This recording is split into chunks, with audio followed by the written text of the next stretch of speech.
Welcome back to the second course stream and to Catalan Night and the work of Paul Morand. So let's recap and remind ourselves of the kind of questions we want to ask ourselves when we approach a new work of travel literature. So we always have a few general questions and then some more specific ones. So to what degree is the work a product of the language and culture that produced it? What kind of image does it project of the cultures or countries the writer is traveling to? What larger socio-historic phenomenon is the work responding to or a product of? And what ultimately motivates the act of traveling? Now, specifically with regard to Paul Morand, we also might ask ourselves, why did a French writer travel to Europe's capitals in the 1920s? Why did he write fiction about what he experienced or imagined to have experienced? Remember that this is, of course, fiction, right? These are not diaries. How does his work differ from readings of previous weeks in terms of focus, style, audience, depiction of women or other ethnic groups or other nationalities? I think this is really an important question, especially with reference maybe to women. What do his works tell us about 1920s France, Spain, Europe, the world? What kind of picture or critique does he paint of his times and the places he visits? What about politics? What about Paul Morand's own politics? And finally, how do we as 21st century travelers react to Paul Morand's works? And to what degree do his political views influence our judgment, or should influence our judgment? Here on the right you have Paul Morand, always conscious of his public persona. It's very interesting when you Google him and you look for photos. I, for example, wasn't able to find any photos of him together with officials from the Vichy regime or National Socialists. I'm sure that he and his estate, are very consciously, probably to this day, engaged in projecting a certain persona of him. Let's go back to the opening of Catalan Night, which I think, is so interesting in so many ways. A lot of things going on here. But let's just focus on that last line for a second. I heard a shout, "Vive l'International!" What is that a reference to? Right in the opening, there are several references to, what's going on at the station. So he says, "Your send-off at Lausanne didn't look it. Of course, I just got to Lausanne a few hours before. I don't know what you've done to deserve so much limelight." Remember that she's being seen off by all these people. "You've been giving a charity performance at the casino?" "Non, monsieur. I'm not wholly an actress." She held the tip of her tongue between the teeth for a moment when she pronounced the last part of the word, the teeth small as rice grains. She replaced a weary smile at my service, "although I have played a role in the most horrible judiciary parody of the century. My name is Remedios Servent, and I was the companion of Esteban Puig, the Catalan liberal, legally assassinated last spring in Barcelona by the reactionaries, police, military, and clerical." And then a little bit later on, we read, "In order that there should be no prescription and to bring pressure upon the Spanish government, the International Socialist Committee had just organized a monster demonstration in Lausanne. Preceded by the silk emblems, the delegations advanced. The Zurich and Lugano anarchist groups with black banners, the Russian Socialist Revolutionaries, the Hindu Nationalists, the American Zionists, the General Confederation of Labor, French and Belgian, the employees of the Independent Labor Party and of the Second International sang hymns. The comrades were all there. Rosario, Rakowski, Van der Velde, Luxemburg, Jaurès, Burns, Thomas, Lipovici, an unforgettable moment." You can Google these people or these organizations and you'll see that this is actually a reference really to political movements and people in the 1920s of the left, of the progressive movements, of the socialist and anarchist movements. What about the Internationale? Vive l'Internationale! You probably have heard, if not you will hear in a moment, a very famous song called the International, which was the anthem adopted by anarchists and communists and socialists and other leftist progressive groups beginning in the late 19th century throughout the 20th century. And I'm going to play the song for you here. It's very powerful. The lyrics are at the bottom, by the way, under the song, in English.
So here you have that famous anthem, and the International, l'Internationale, is really a reference to a congress of leftist or proto-socialist unionized workers' organizations that met in Paris in the late 19th century and essentially were, a harbinger of the socialist movements of the 20th century. We see that the text clearly engages with these movements, but of course we know that Paul Morand himself very much stood on the opposite spectrum of those political movements, right? He was really on the right. He was an anti-communist.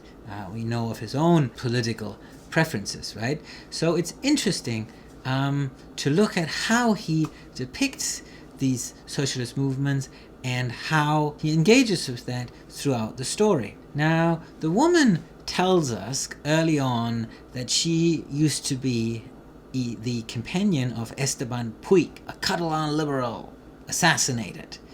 Now, this is really interesting. So the character whom Morand creates, Esteban Puig, is fictional, but he appears to be based on a real historical figure, Salvador Seguí Rubinat. Now, in the 20th century, the popularity of socialism and anarchism grew throughout Spain, as it did throughout other European countries.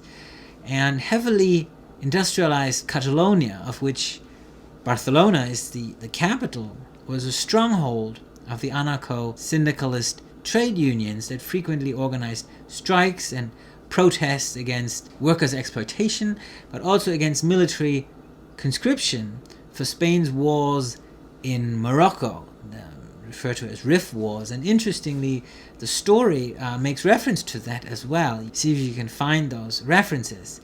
And some of these strikes and demonstrations were brutally suppressed by the military. Now, Salvador Seguí was a member of one of those trade unions, and he actually promoted a sort of peaceful form of protest, emancipation as a form of social empowerment among workers. And again, the story, makes a direct reference to that.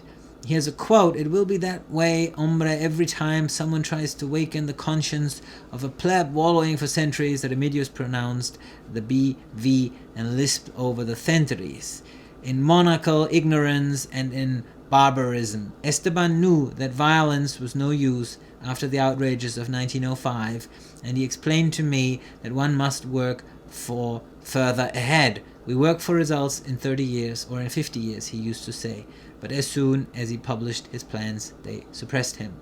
So the real Salvador Segui is assassinated in Barcelona at the hands of gunmen working for the Catalan Employers Organization under protection of Catalonia's civil governor. So Morand, interestingly, does bring in, real historical events that are happening at the time in a somewhat fictionalized form into his fiction. And again, as I said, what is interesting, I think, is the way how these political movements and, of course, these main actors, in this case, the female protagonist, is depicted. So considering that Remedios was the fiancée of this anarchist, how does Morand then choose to depict her and the leftist movement? So we can look at a few text passages again.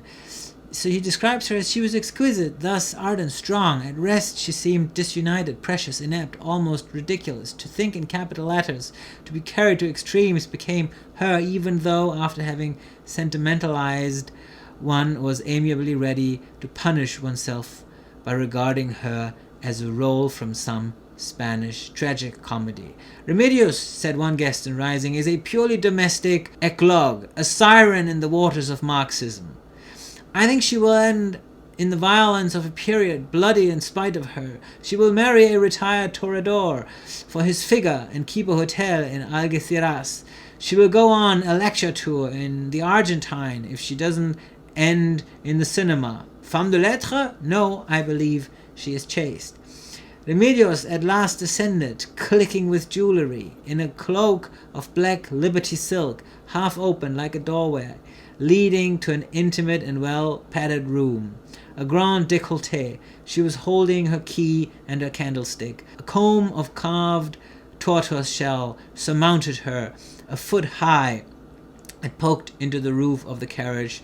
The vision impelled me to give up all idea of a cabaret. In my thought, I ransacked the Grand Boulevard to find a restaurant which one could, so adorned, enter. And then here's herself talking about Puy. He made me read, made me think. To the eve of his death, he was anxious to create a companion worthy of him. So I think it's really interesting how she is depicted on the one hand as this revolutionary, but that is sort of almost just very superficial, and she is highly feminized, eroticized, sort of a little bit in the fashion of a femme fatale.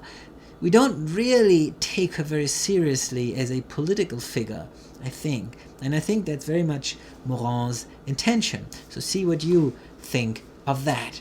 Oh, and of course, she doesn't come across as a socialist just by way of how she is adorned, right, with jewelry and all that. So I think this is very telling. I said in the first course stream that Morand is usually considered a modernist whose imagist aesthetics were very much in dialogue with other sort of artistic modernist currents of the day, especially with cinema, futurist painting, etc. Now, instead of using realism or rational logic to describe the relationship between things, Morand used the logic of senses and a more immediate cinema-like technique to convey meaning. You might remember from the very opening of the story, right, how the train and the movement of the train is described. Bells jangled, travelers glided over the asphalt. The scarlet fruit of the signal fell from its luscious trunk in obedience to the timetable. The noise of the whistle pierced the compartment, and then the crowd opened. A mauve star moved through the breach, dragging in its wake a muffled noise and smoke trail through which the film turned without further waiting, dutiful and distrait. One by one the train broke the hand clasp, its hawsers, and slid onward, thus lightened. A little further on, he describes sort of the door and the scene of a restaurant. The restaurant door turned its paddle wheels. It's sort of a rotating door. Paddle wheel of pink silk in the pool of the curved glass panes. Tables were emptying. Women came down the stairs in their bright lined evening cloaks, like statues in colored niche. Men found effusively a friend or hat. In the warm room, Remedios gave off an aroma like mulled wine. The last diners also distilled a gentle condiment. The wine waiter was immortal. A lady drank with uplifted finger, concluding, "It is good. It leaves a faint flavor." So I think, in this story, it's really the stylistic approach of Morand that deserves some attention, because I think it is quite different from anything we've encountered up to this point. And then, of course, there is the scene at the bullfighting arena. Now, take a sanded arena, an even strand where the forces of shadow and light contend equally. A circus of azure where the impetuous sun advances without meeting the spread cuppa of storm cloud. A crowd separates the two empty arenas. Like a frame of the somber wood, it encloses these two mirrors which throw back the glare at each other. The warm air distributes a million pale flakes of light on the juxtaposed faces, makes scattered sounds vibrate, and gathers them into harmony. Is one of these spots, is one of these sounds Remedios? Has she, like myself, followed this long trailing crowd? So again, I think it's really interesting how he conveys atmosphere, how he conveys movement, light, through these very sensual, descriptive passages. And, it probably, again, reminds us of other sort of modernist approaches to something like a bullfight. Here is a painting by Pablo Picasso from 1930s. I had said earlier that Morand's literary aesthetics really can be understood as a transnational aesthetic project, and I wanted to say a few words about that and what I meant with that.